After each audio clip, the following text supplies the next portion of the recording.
მოგესალმებით. ვიწყებ სესიის ჩაწერას სწრაფი მაგიდების NL2-ის, PL2-ის უпростоრად. ჩავწერე უკვე NL2 და კიდე ჩავწერ PL და NL5-ებს. ამაზე წინა ვიდეოში უკვე ვისაუბრე, შესაბამისად ამაზე აღარ მოვწდები და დავიწყოთ პირდაპირ გადავიდეთ Action-ზე. დიდი ბლაინდი დავიცავით, თუმცა აუცილებელი არ იყო, მინდა ვთქვა, იმიტომ რომ ოპონენტი არის short stack-ი, short stack-ის წინააღმდეგ თამაში. მაინდა-მაინც ასურველი ოპოზიციოთ არ არის. აქ კიდე მეორე ოპონენტი იყო, საერთოდ ვერ დავინახე. კაი. არა, ეს დარიგება დავივიწყოთ. ვფიქრობ, რომ ესეთი ჰენდი კოლისთვისაც შესაძლებელია, მაგრამ ტრივეთი მაინც უფრო უკეთესია. ბლაინდებზე ვინმე საინტერესო, ჩემს საინტერესო ოპონენტი რომ ჯდარიყო, დავქოლავდი, მაგრამ რახან არ არის ისეთი არავინ. ანუ ისეთი აშკარა ფიში რახან არავინ არ არის. უბრალოდ დავატრიბეთებ და ფორბეთის წინააღმდეგ რა თქმა უნდა ვერ გავაგრძელებ. აქ უნდა დავამატო არა, უბრალოდ ვიტყვი რომ ფორბეთების წინააღმდეგ სათამაშოდ ზოგადად ან ფორბეთების დასაქოლად არ ვარ გახენდები, რომლებიც ტულზით არის, იმიტომ რომ როგორც წესი ფორბეთის რეინჯები ძალიან ხშირად არის ტულზები და ასევე წყვილი რომ ხელშიც არის ეს ხელებიც არ არის მაინდა-მაინც გადასარევი ფორბეთის სათამაშოდ, იმიტომ რომ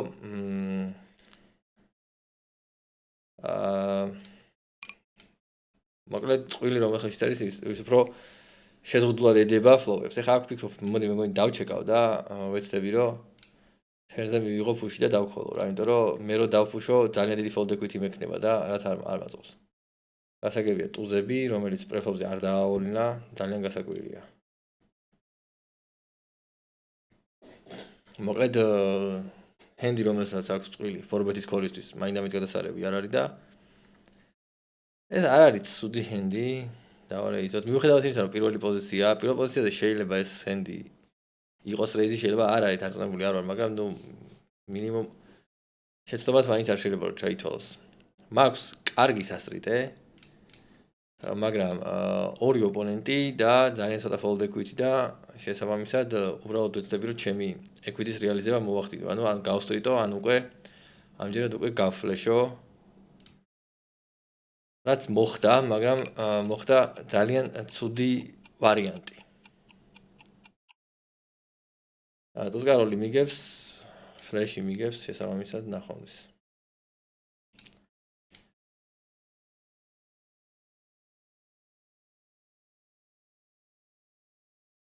ჩვენი მიზანი ამ შემთხვევაში, სესიის მიზანი არის არაიდროულად სტრატეგიული ღირებულება, არამედ უფრო აი შემადგენლობების შეფასება და ზოგადად სიტუაციის შეფასება სწრაფ მაგიდებზე, GG პოკერზე. ჰოლდერზე ვითამაშეთ, ჰოლდერზე ძალიან ნიტური შემადგენლობები მომეჩვენა, ცოტა ხანი ვითამაშე, მართალია ნახევარი საათი ვითამაშე, მაგრამ მაინც ძალიან ნიტური შემადგენლობები და ზოგადად ნიტური თამაში მომეჩვენა რა. ბიგლაინზე ძალიან საინტერესო ოპონენტია და დავარეიზებ. ისე ეს ჰენდი მაინდა-მაინც გადასარევი ჰენდი არ არის. კი არა და საშინელი ჰენდია რა. აი პირდაპირ ითქვას, ესე ტრიპლ სუიტედ ჰენდი და თან ეს დამა რო კავშირში არაა დანარჩენ ხელთან, ეს ძალიან ამცირებს ამ ჰენდის ღირებულებას. მაგრამ რახან ესეთი საინტერესო ოპონენტი 74%-ით ვეთამაშოთ. გაწყვილებულ ბორდებზე ზოგადად 1/13-ით გავაგრძელებ ხოლმე აგრესიას. კათოვზე ეს ჰენდი ისევ აი ოპონენტებიდან გამომდინარე შევა დამერეიზებინა, მაგრამ დავყრი. გაწყვილებულ ბორდებზე, ანუ ზოგადად ფლოპები ომაჰაში განიხილება იმის მიხედვით, რამდენად შეიძლება შეიცვალოს ნაცი რა. აი ესე აი ამ ჭრილში შეიძლება შევხედოთ. თუ მაგალითად flash draw ფლოპია, რა თქმა უნდა ძალიან ხშირად შეიცვლება ნაცი, იქიდან გამომდინარე რომ ფლეში დაიხურება. უბრალოდ ჩვეულებრივ ბორდებზეც შეიძლება გაწყვილებით შეიცვალოს ხოლმე ნაცი, ან სტრიტი დაიხუროს, ან რაღაცას გავსი მოხდეს. მაგრამ გაწყვილებულ ბორდებზე ან მონოტონურ ბორდებზე, სადაც უკვე ფლეშია დახურული, ან full house-ია დახურული, ხო? ნაცის ცვლილება ძალიან ასე ვთქვათ, ნაკლებად მოსალოდნელია. შესაბამისად მომლოდინე ხელები ეგეთ ფლოპებში ძალიან ცუდად თამაშობენ და ანუ აგრესიის გაგრძელება ხდება ძალიან ფართო რეინჯით და პატარა საიზინგით. რაც უფრო დიდია რეინჯი, საერთოდ მით უფრო პატარაა საიზინგი, ეს ჩვენ ჰოლდემიდანაც ვიცით და 1/13 არის ხოლმე სტანდარტი რა. კაი, ეხლა აბა კონცენტრირდეთ ცოტა თამაშზე. ორი ქოლი, ეს ამ ლიმიტს ახასიათებს, მულტიპოტები ამ ლიმიტს ახასიათებს. სხვადასხვა შორის მულტიპოტები S&D raise იყო საერთოდ. არა უშავს. ესე იგი, მულტიპოტები, ესეთი ჰენდები არაფერთ არ ვარგა. ალბათ ყველა მიხვდებოდა ამას, მაგრამ მაინც გავუსვა ხაზი. მულტიპოტები არის ძალიან ძნელი სათამაშო, საერთოდ, ყველაზე ნაკლებად შესწავლილი და რთული გადაწყვეტილებების წინაშე, სადაც აღმოჩნდები ხოლმე ეგეთი დარიგებები. მულტიპოტში გულისხმობ, ვინც ვერ მიხვდა, დარიგება სადაც ერთზე მეტი მონაწილე გადის ფლოპზე. თამაშობს პოსტო გათამაშებაში, ერთზე კი არა და ორზე მეტი მონაწილე, ანუ ერთი-ერთზე არის ჰედზაპოტი და სამი და მეტი უკვე მულტიპოტი არის და. მოკლედ ითვლება ძალიან რთულ სიტუაციებად. შესაბამისად, მაგიტომაც არის, რომ აი ჩვენ აჭარაზე რო თამაშობთ, იქ ძალიან გვიჭირს ხოლმე თამაში. რიგ სიტუაციებში, როცა კარტი მოგდის, ძალიან კარგად იგებ, მაგრამ როცა კარტი არ მოგდის, ანუ ძალიან ესეთ ყივნეულ თავგადასავალთან არის ხოლმე დაკავშირებული ეს ყველაფერი და ანუ ჩემთან კომენტარებში არის ხოლმე ძალიან ხშირად ლაპარაკი იმაზე, რომ აზრი არ აქვს მან თამაშს რაღაცა და მოკლედ უკაყოფილებას გამოთქვამენ ხოლმე ადამიანები ძალიან ხშირად. დამაჰაი ფლეში არ დავაველიუბეთე, იმიტომ რომ გაწყვეტილებულ ბორდზე შეიძლება ჩემზე მაღალი ფლეშიც უბრალოდ ჩეკავდეს, ომაჰაში ზოგადად უბრალოდ ესე ნაცებზე ორიენტირებული თამაშია და ძალიან ხშირად შეიძლება ეგეთ დროს დავაველიუბეთო და ქოლი მიიღო უფრო უკეთესი ხელისგან, რომელიც უბრალოდ პასიურად გაათამაშა ოპონენტმა. და უარესი ჰენდები კიდე როგორც წესი დაყრიან და ეგ იქნება. თუმცა რა კი, ანუ NL2-ის გათვალისწინებით კი შეიძლება რომ რაღაც ველიუბეთი გამეკეთებინა დაუშვათ. მაინც ლიმიტია სპეციფიკური, მაგრამ ნუ გასაგებია. არა უშავს. შესაბამისად, ანუ მულტიპოტები არის რთული და ეს განაპირობებს ჩვენს აგრესიას, ანუ ამიტომ თამაშობთ აგრესიულად პრეფლოპ გათამაშებებში. როგორც ომაჰაში, ასევე ჰოლდებში. Short stack easy, ზოგადად ისედაც არ არის კარგი ჰენდი. პირველ პოზიციაზე ზოგადად ძალიან ტაიტად დავარეიზოთ. Ace-high suited რო ყოფილიყო, დავარეიზებდი, მაგრამ suited ace, უფრო ტერმინი, სწორი ტერმინი არის, suited ace რო ყოფილიყო, დავარეიზებდი, მაგრამ რახან არ იყო, დავყრი. აბა რა ხდება? აქ ლიმპერი, short stack-ი. მოდი პირდაპირ შევუტიოთ, იმიტომ რომ რავი, აქ ბევრი სასწრიტეს შეიძლება მოდებოდა ოპონენტი, რახან გალიმპას, მაღალი ალბათობით რაღაცა დაბალი ჰენდი ექნება, რაც იდეაში იქნება ამ ბორდზე რაღაცას მოდებოდა რა. კიდე რაღაც სასტრიტეები წავიდა ოპონენტის რეინჯის შესაბამისად და ნახოთ აბა რა აქვს საბოლოო ჯამში. ამ შემთხვევაში ფლეშ დრო აქვს უბრალოდ და ოვერ წყვილი. რაც არ დაიხურა. სეტი ძალიან საინტერესო ოპონენტის წინააღმდეგ, რომელსაც აქვს რომელიც იქ ყველა დარიგებას თამაშობს. მინრეიზით დაიწყო თავიდან.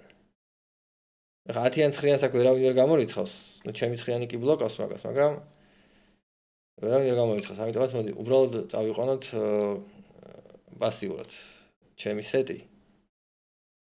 და რივერის პოტბეტზე უბრალოდ უნდა დავყარო რა. კი გავსტრიტე, მაგრამ ყველაზე დაბალი სტრიტი მაქვს, რაც შეიძლება ქონდეს ადამიანს და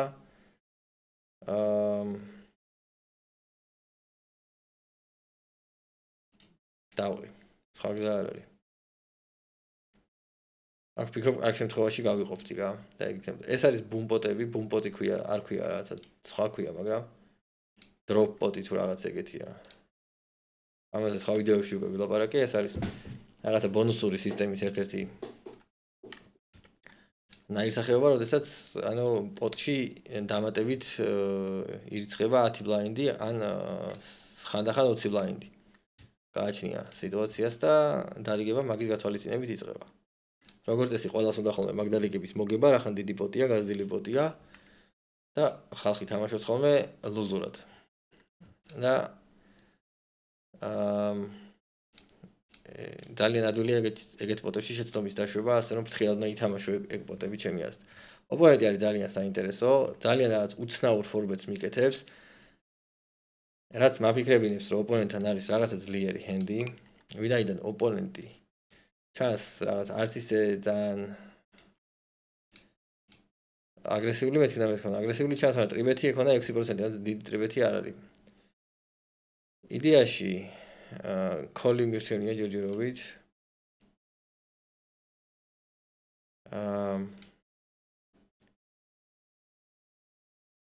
რავი, ჯერჯერობით სხვა ვარიანტს ვერ ხედავ. ნახოთ რა იქნება.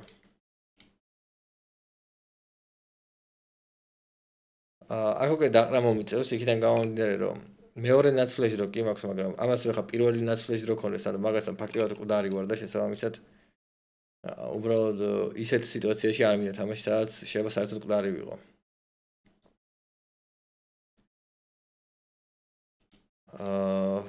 ანუ პრეფლოპიდან ისე დაიწყო მოქმედება, რომ ტუზებს გავდა რა. მაგრამ ისეთ საიზინგებს მაძლევდა, რომ უბრალოდ შანსები მქონდა კარგი, თორე შეიძლება, ანუ წესიერი ფორმატი რო გაიკეთებინა, სავარაუდოდ პრეფლოპზე დავყრედი. 4-5-5, უბრალოდ ფოლდი.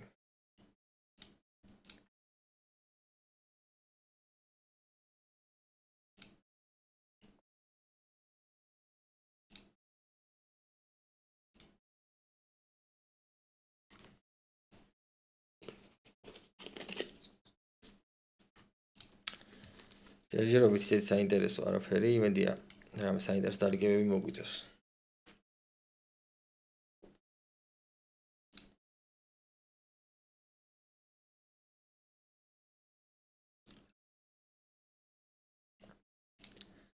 ვიდეო ესე ნახევარი საათი გაგრძელდება, როგორც წინა ვიდეო.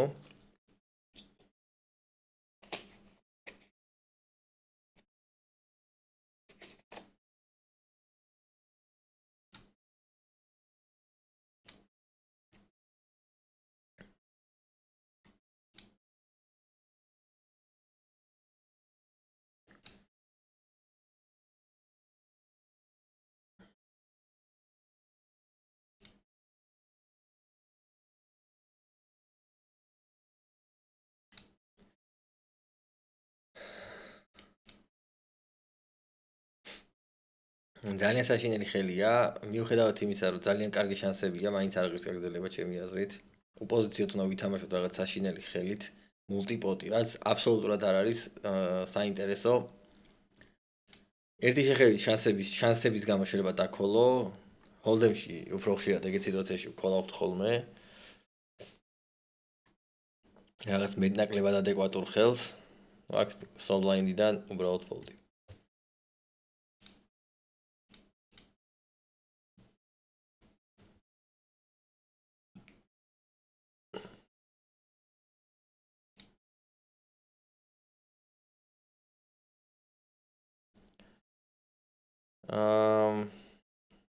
ვერტურ საინტერესო ჰენდია.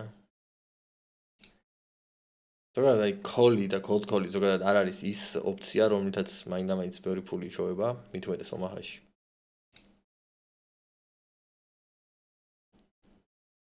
არ არის კარგი ჰენდი, მაგრამ ბატონზე შეიძლება დაreizება მით უმეტეს როცა big blinds-ზე ზის საინტერესო ადამიანი.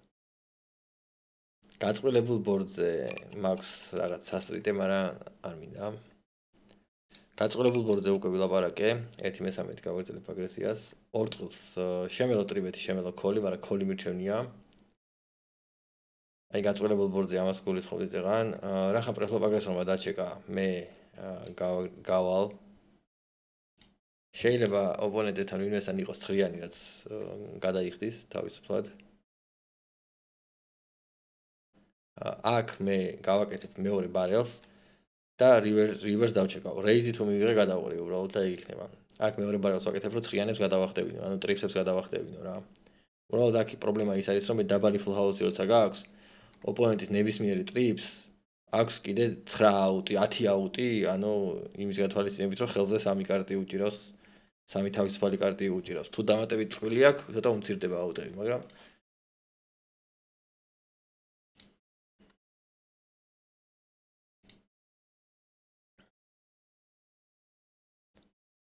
მაგრამ მაინც იყო რა ველიუბეთი იმის გათვალისწინებით, რომ თან ეგ ველიუბეთი გამომარკვევდა სიტუაციაში. რივერისთვის ანუ შემეძლებოდა რომ ჩეკი ამეღო, ჩეკ შოუდაუნი ამეღო რივერზე, ან დაუშვათ თერნზევე გადამეწყვიტა დარიგების ბედი და მიმეღო რეიზი და დავწუნებულიყავი რომ აღარ ვიყავი წინ და დამეყარა.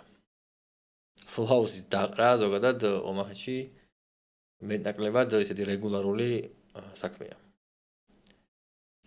გააწყვეტა სამიანი, ვფიქრობ აქ რაღაც პატარა შოუდაუნ ველიუ მაქვს. ჩემი დამებით, ну ისეთ დიდი გადასარევი არაფერი, მაგრამ რავი თუ დაიჩეკა, ხო დაიჩეკა თუ არა და დავყრი და ეგ იქნება რა. კი ბატონო.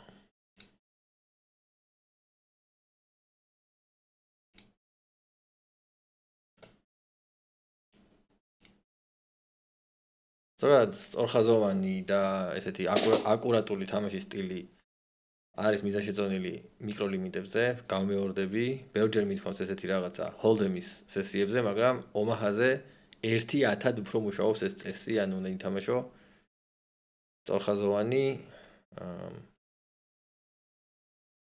small blind-ზე ესეთი ჰენდი კი მენანება დასაყრლავთ, მაგრამ მაინც დავყრი. ace-ით რო იყოს დავატრიბეთებდი, მაგრამ რახან არ არის ace-ით დავყრი. Call-ით არ მინდა small blind-ზე თამაში. კი მაქვს small blind-ზე call-ის range, ის ხოდაშორის თუ small blind-ზე დავქოლავდი, ეგ იყო ყველაზე კაი სიტუაცია რომ დამეკოლა. უკან მეჯდა ფიში და მქონდა მეტნაკლებად შესაფერისი ხელი call-ისთვის. მაგრამ მაინც არ არის მიზანშეწონილი small blind-ზე დაკოლა. მით უმეტეს მიკროლიმიტებზე, მით უმეტეს მაღალი რეიქის წნეხის პირობებში. დამაჰაი ფლეში მივიღეთ. ამ მომენტიც უკვე მეორე ნაცი მაქვს და რახან მეორე ნაცი მაქვს, აქ გავდონქავ, იმიტომ რომ ჩეკის ნახვა არ მინდა. მეორე ნაცი ისეთი რამეა, რაც ველიუბებს თავისუფლად აკეთებს ამ სიტუაციაში. ჩეკ კოლის თამაში მან არ იქნებოდა გამართლებული ჩემი ხედვით, იმიტომ რომ ბევრი უარესი ხელი უბრალოდ დაჩეკავდა. და უკეთესი ხელი, ანუ პირველი ნაცი ამ შემთხვევაში King High Flash-ი ყოველთვის გააკეთებდა Psons. შესაბამისად გამოვიდოდა და მე დავჩეკავდი და ჩეკ კოლს ვითამაშებდი, გამოვიდოდა რომ ყოველთვის უარეს ენდეს მიცემდი საშუალებას რომ ენახა შოუდაუნი და არ გადაეხადა ზედმეტად და უკეთეს ხელებს ყოველთვის გადავუხდიდი. შესაბამისად მე თვითონ გამეკეთებია დონკი რეიზების წინააღმდეგ დამეყარა და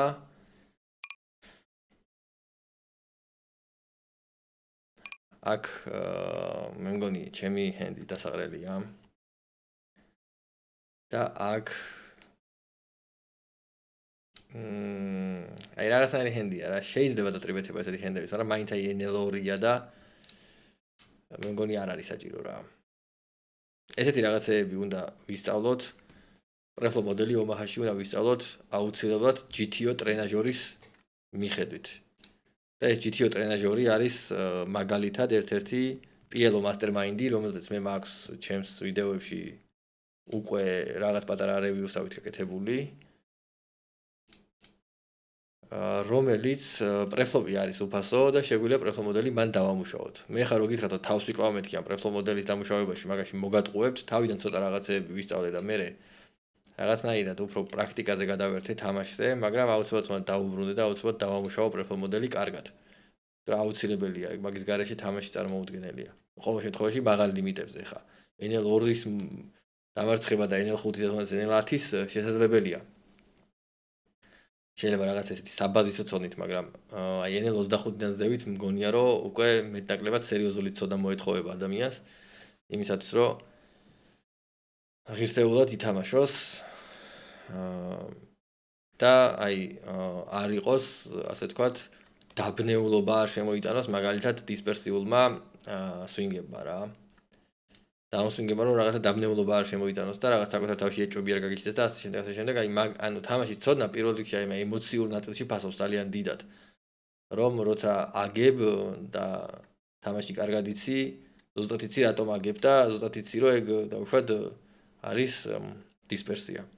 მოდი ახლა დავატრიბეთებ ace-ით ჰენდია. კი პირველი პოზიცია არ ეიზებს, მაგრამ შემცირებული საიზინგით არ ეიზებს. ვინმე კაი ფიში რომ ჯდარიყო ბლაინდებზე აქ მე დავქოლავდი უბრალოდ. რახან არ იჯდა კაი ფიში დავატრიბეთე. ვერტოდი რაღაც გადასარევი ფლოპია, უბრალოდ დავჩეკავ. მოდი მეორედ ჩეკავს. აა რაღაცნაირად აღარ დავფიქრდი ბოლომდე. მაგრამ შეიძლება ალბათ თერზე ფსონის გაკეთება, იმიტომ რომ ბევრი მოლოდინე ხელი იკითხებოდა. და აქ ოპონენტი აკეთებს ფსონს, რაც საიზინგიდან გამომდინარე რაღაც ველი უბედს ვამზადებ რა. არ ამგონია ამ საიზინგით ბლეფობდეს.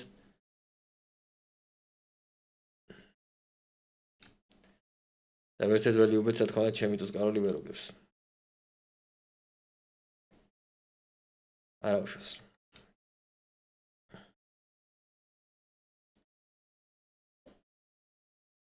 ხო და მოკლედ აი ეს თავდაჯერებულობის ნაწილში მაგალითად აი სურო თვითონ ასე ვთქვათ შემადგენლობების შენი საბაზისო ან ინტუიტიური ცოდნით მაინც რო შეგეძლოს დამარცხება დაუშვათ ხო? ეგ არ არის საკმარისი, იმიტომ რომ შენ უნდა გქონდეს სიცხადე შენი წაგების და მოგების მიზეზებთან დაკავშირებით და ამას თეორიის მაღალ დონეზე ცოდნა ჭირდება, იმიტომ რომ როგორც წესი თუ ეს სიცხადე არ არსებობს, ყველაფერი დამთავრდება იმით, რომ იტყვირო რავი პროგრამაა, ну აი ყველაზე ხშირი ის არის, იტყვირო პროგრამაა და აზრი არ აქვს თამაში, ან მეორე ვარიანტი რომ აი ნერვები არ ყოფნის და აზრი არ აქვს თამაში, ან დაახლოებით ამით დამთავრდება ყველაფერი. თუ არ არსებობს აი ეს ძალიან მკაფიო შთაბეჭდილება, როგორ მუშაობს ეს თამაში. რავი, ვაიმე. ისეთი არაფერი ჰენდი არ იყო, გადასარევი, მაგრამ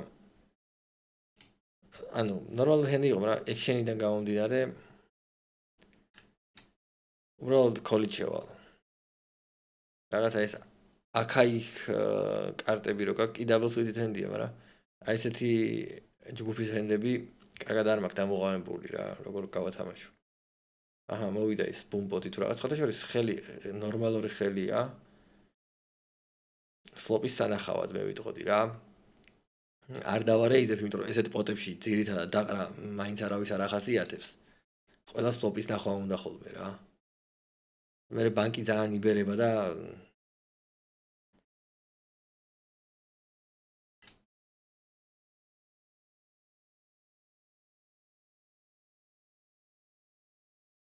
აი მგონია რომ ამდენ კარტში ხა უბრალოდ შეუძლებელია რომ ტუზი არ იყოს. შესაბამისად ტყილა აღარ ვიწვალებ რა.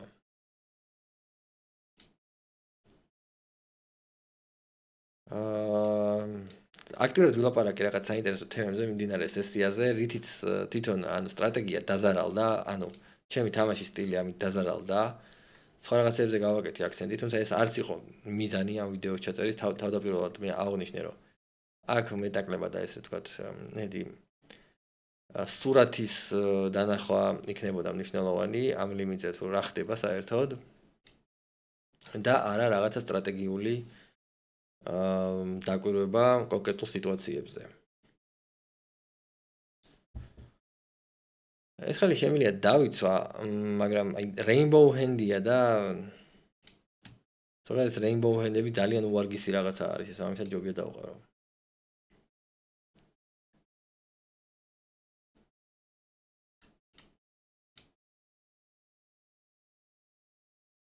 ესეთი ექშენის მე რეაქტუს კაროლი არ ამგონია ღირდეს თუს კაროლი თამაში აგზავნა. მოდი ვუყუროთ აბა ამ დარიგებას, ნე ფლეში რო კი წამივიდა თერს. პოზიციაში ესეთი საიზინგის ტრიბეთის წინააღმდეგ მე მგონი დაკოლა შეიძლება. მით უმეტეს თუ ესეთ ფლოპს დაგვიდებია ხო საერთოდ.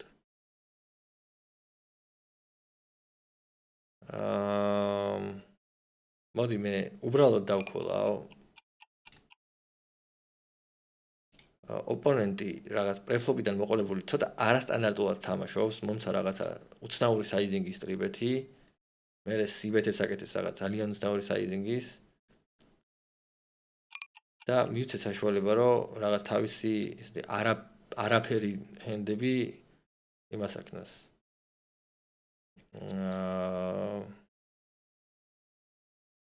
და რეიზოს რაც შეეხება რივერსზე 10 და ფლეშ დროები, შესაბამისად მე გავაკეთე პოტ ბეტს და ვეცდები რომ ტუზები თუ აქ ოპონენტს ბლეფკეჩერი გადავაწყვეტინო რა, რომ ბლეფი დაიჭიროს, ჩემი ბლეფი. მართლაც ტუზები ქონდა ოპონენტს და მართლაც დაიჭირა ჩემი ბლეფში. ესე იგი, ცოტა ისეთი დინამიური დარიგება გამოვიდა, საინტერესო. მე მგონია, რომ თუ რომელიმე ქუჩაზე ჩვენ რეიზით ვითამაშებდით, აუცილებლად შევაშინებდით ოპონენტს და ძალიან სტანდარტული იქნებოდა მაგის მხრიდან ტუზების დაყრა. მაგრამ მე ჩემი აზრით ძალიან ნორმალური გათამაშების ხაზი ავარჩიე და მაქსიმალური ველიუ მივიღე მაგ დარიგებაზე. ვისაც თვალში მოხდათ ეგ დარიგება, დააკომენტარეთ თქვენი აზრი და საინტერესო იქნებოდა. ტუზებით, რა თქმა უნდა, არასოდეს სტეკის წინააღმდეგ, ისე სრული სტეკის წინააღმდეგაც, მაგრამ არასრული სტეკის წინააღმდეგ მით უმეტეს. და მით უმეტეს ესეთი 60%-იანი მოთამაშის წინააღმდეგ რეფლოპონის ვითამაშებ დიდი სიამოვნებით და იგივეს გავუწევდი რეკომენდაციას სხვებისთვისაც. 3 აუტი აქვს ოპონენტს, ეს ქეშაუტს თავაზობს. ქეშაუტი ეს დამატებითი რეიქია, რაც ზოგადად არ ღირს და აბა გავწუროთ რივერი, ცხრიანი, არ არის. მოვიგეთ.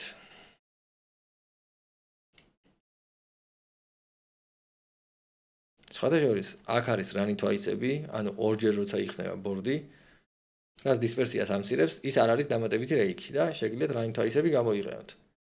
მაგრამ ქეშაუტები არა. რაც შეეხება რანი თვაისებს, რატომღაც პრეფლოპ ოლინებში რანი თვაისებს არ გვაძლევს GG პოკერი. მხოლოდ და მხოლოდ ფლოპზე ან თერნზე თუ მოხდება შეჯახება, მაგ შემთხვევაში თავაზობს რანი თვაის. ანუ ორჯერაც არის და სამჯერაც რა, 3 times არის და 2 times რა. Twice და 3 times ეგრე არის რა. და როგორც წესი, შეთავაზების ოფციას აჩვენებს იმას, ვინც უკან არის. და cash-out-ის ოფციას აჩვენებს იმას, ვინც წინ არის. რატო არის ესე გადაწყვეტილი, მე წარმოდგენა არ აქვს. აქ ორხრივი სასტრიტე მაქვს, ყველა აუტი სანაცე არის და შესაბამისად დავკოლავ. აქ აქვს ძალიან დიდი მნიშვნელობა შენი აუტები, როცა სტრიტის მოლოდინე ხელი აქვს. ძალიან დიდი მნიშვნელობა აქვს შენი აუტები არის სანაცე, ანუ ნაცის პოტენციალით თუ არა. იმიტომ რომ თუ უბრალოდ სასტრიტე გაქვს, რომელიც ნაცს არ გაძლევს, ხშირ შემთხვევაში სტრიტის დაჭერა შენთვის უარესი იქნება, ვიდრე აცდენა. იმიტომ რომ ანაზღაურებ უფრო მაღალ სტრიტებს მაღალი ალბათობით.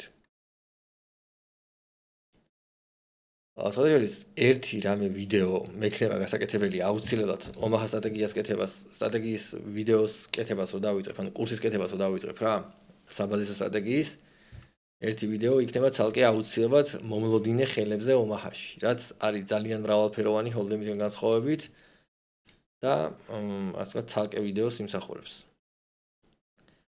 კაროლები უბრალოდ კოლით იქნება ჩემი აზრით ოპტიმალური მიღება. ის აიფლოპზე გადავყაროთ.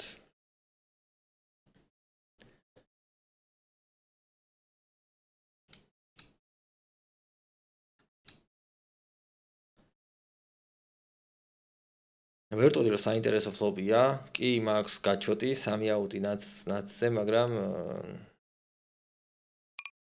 ესეთი არაფერი. ესეთი ჩეკის მერე მე გავალ ვინაიდან თან 7-იანმა გამაძლიერა მეორე წყვილი მომცა და არც ფლეში დაიხურა სტრიტ დროებს და ფლეშ დროებს, ანუ თამაშის გაგრძელების мотиваცია გაუფუჭდა. შესაბამისად მე შემეძლო რომ გამეკეთებინა უკვე ველიუბეთი. უფრო მეტად ველიუბეთი არ გამოვიდა ეგ, რამდენადაც აი მკვდარი ფულის წამოღება, ანუ ისედაც უარეს ხელებს რომ დაეყარათ, ან ის რაღაცა პატარა equity რაც ჰქონდათ და ასე ვთქვათ ის მკვდარი ფული მომეგო იქ და დამემთავრებინა დარიგების ბედი. რივერზე ვფიქრობ რომ ჩემი კაროლი ვერ იმუშავებს ვერასდროს. ესეთ რივერზე, რომელიც სტრიტებს ხურავს, ფლეში ისედაც დახურულია. ფლოპზე მივიღე სტრიტი, პირდაპირ დავიძრათ, ოპონენტი არის საკმაოდ ლუზური, იმედია რამე ეყოლება. აი cash friday რაღაცა, თუ რა შენ cash friday დაიწერა და 20 დიდი ბლაინდი დაიდო მაგიდაზე. მოდი გავლინბო, ძალიან საშინელი ხელია, მაგრამ იმის ხათრით ამ ხელა 20-ებია გავლინბავ რა. და ამ დარიგების მერე სავარაუდოდ დავამთავრებ კიდევაც სესიას, უკვე 9 საათია ვთამაშობ და ეგრეც გეგვავდი რა. მიუხედავად იმისა, რომ ესეთი დიდი პოზიციებია, მაინც ვერავინ ვერ მოახერხა აქ თამაშის გაგრძელება. შევიდე ჩათვალოს რომ ხა იმან მოიპარა, მაგრამ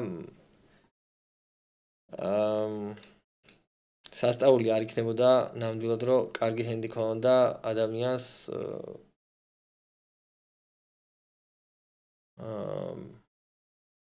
ომაჰა და როცა ამდენი კარტი იქნება ხელზე, ვიღაცას ყოველთვის რაღაცა ყავს ხოლმე, ასე რომ. კარგით, აქ დავამთავროთ. კიდე გავაკეთებ სესიებს NL5 და PL5 და ნელ-ნელა ავტვირთავ ხოლმე რა.